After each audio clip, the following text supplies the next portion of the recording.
job to pick who your leaders were. It was the people's job to select their leaders. It's a very important topic to understand that the position of a republic is not man-made. This was God-ordained. It was when the nation of Israel went into the promised land, they were to choose their leaders, and they were given the standard of who they were to choose. If we do not have fair election laws that are fairly enforced, we are not able to select our leaders, because others who are blinded by greed, blinded by power, they will try to dilute the vote by stuffing the ballot box, by trying to get people to vote who normally would not vote. And so that is why, in order to be a republic, our flag says California Republic.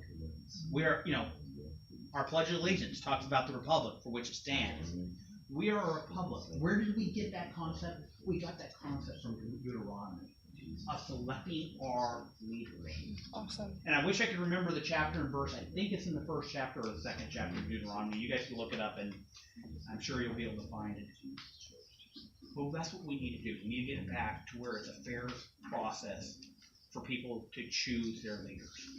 And it starts with the Secretary of State's office, where I have the power and authority to ensure that we have fair elections, that we prosecute those who violate those laws. And with that, I'll open it up to any questions. The biggest question we all have is what's being done now in terms of, well, we know that Trump destroyed the Election Commission this week, and he's put it in the Department of Homeland Security.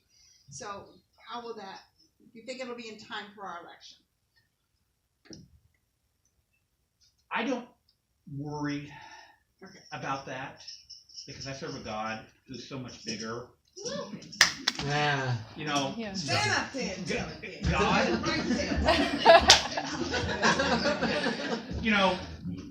Trump won without an election integrity project. I mean, how many here have read the Old Testament? How many different ways does God have in winning victories? Sometimes he brings he separates the Red Sea and then drowns the enemy.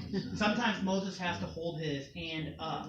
Well, Aaron and Hur are holding it up. Interceders are doing it. Joshua has to march around 7 times. Gideon. Oh, now Gideon is one of my favorites. What are the 3 items that Gideon's men had to have? A light, a horn. Okay. Let's go through those. They start off with utter darkness, right? And they had to break the clay. They break the pot. What does God tell us? That He wants to mold us.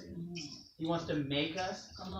What did He have to? What they have to do? The first thing that they had to do to be released was they had to break themselves.